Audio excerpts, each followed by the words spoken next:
Lafaz bismillah pembuka segala, putri pemidato memulakan bicara. Sekalong perhargaan saya ucapkan buat panel hakim yang budiman, rakan seperjuangan dan para penonton yang saya hormati. Assalamualaikum warahmatullahi wabarakatuh. Salam satu ummah. Sebelum bahtera saya layarkan, sebelum layar saya kibarkan, sebelum kaki mengatur langkah, sebelum lidah menutur bicara, biarlah saya menyatakan tajuk saya, yaitu idolaku, idolamu. Siapa itu? Beliau adalah Nabi Muhammad SAW, idola kita sepanjang masa. Salawat serta salam kita panjatkan ke atas junjungan kita Nabi Muhammad SAW serta keluarga dan para sahabat baginda. Dan semoga kita semua mendapat syafaat dari baginda di dunia wal akhirah. Di Tangerang ada si Pondoh, di Kalimantan ada Balikpapan. Boleh saja mengidolakan banyak tokoh, tapi cukuplah Nabi Muhammad sebagai pantunan.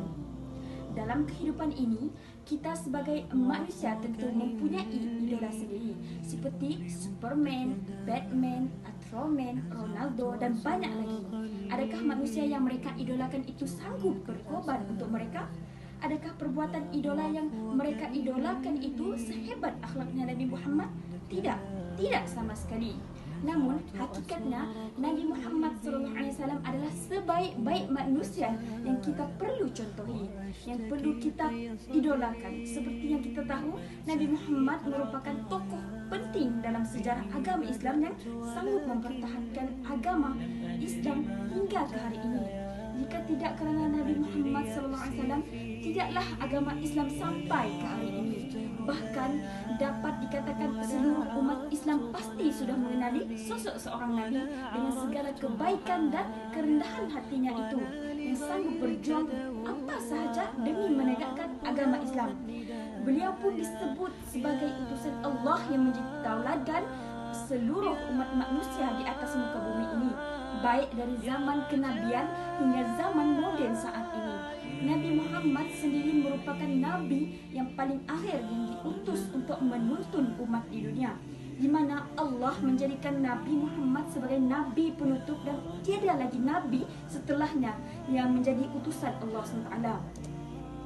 Hal inilah yang menyebabkan Nabi Muhammad SAW mempunyai sebutan sebagai Khataman Nabiyyin atau Nabi paling akhir, sebagai utusan Allah paling akhir.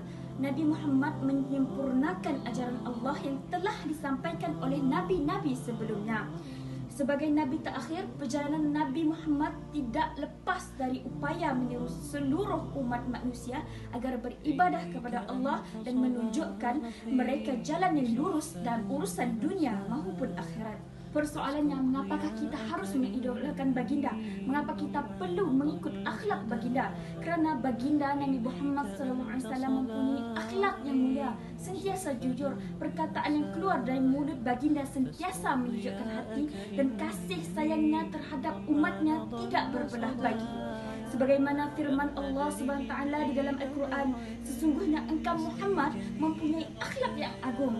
Dan Nabi Muhammad juga pernah bersabda, sesungguhnya aku diutus untuk menyempurnakan akhlak yang mulia. Penonton sekalian, pernah pada suatu hari Nabi hendak menuju ke Kaabah. Di pertengahan perjalanan Nabi merasa ada yang tidak biasa. Ternyata pada hari itu Nabi SAW tidak menjumpai orang kafir Quraisy yang biasa melimpahi beliau dengan kotoran, yang sering meludahi Nabi ketika beliau hendak menuju ke Kaabah. Setelah Nabi SAW bertanya kepada tetangga, ternyata si kafir Quraisy tadi sedang sakit. Setelah mendengar hal tersebut, apakah yang dilakukan oleh Nabi? Adakah Nabi merasa senang kerana orang yang biasa melempari beliau ternyata sedang sakit? Ternyata Nabi SAW malah ikut prihatin dan berniat untuk menjenguk si kafir Quraisy tadi. Ya, begitulah Nabi SAW mengajarkan pada umatnya. Beliau sentiasa mengajarkan pada kita agar jangan membalas keburukan dengan keburukan pula. Akan tetapi, balaslah perbuatan buruk dengan kebaikan. Singkat cerita, setelah Nabi SAW menjenguk si kafir Quraisy tadi, maka orang Quraisy tadi berasa bersalah dan memuji sifat mulia Rasulullah SAW. Akhirnya ia pun masuk Islam dan mengakui Nabi Muhammad SAW sebagai utusan Allah. penonton yang dirahmati Allah Subhanahu wa taala. Sungguh hebat idola kita semua. Memang layak kita semua untuk mengidolakan baginda sallallahu alaihi wasallam. Sebelum saya akhiri pidato saya pada hari ini, saya akan rangkapkan satu pantun. Bunga dedap di atas para anak dusun pasang pelita. Andai silap tutur bicara, jari disusun, maaf dipinta. Sekian, wabillahi taufiq wal hidayah. Wassalamualaikum warahmatullahi wabarakatuh.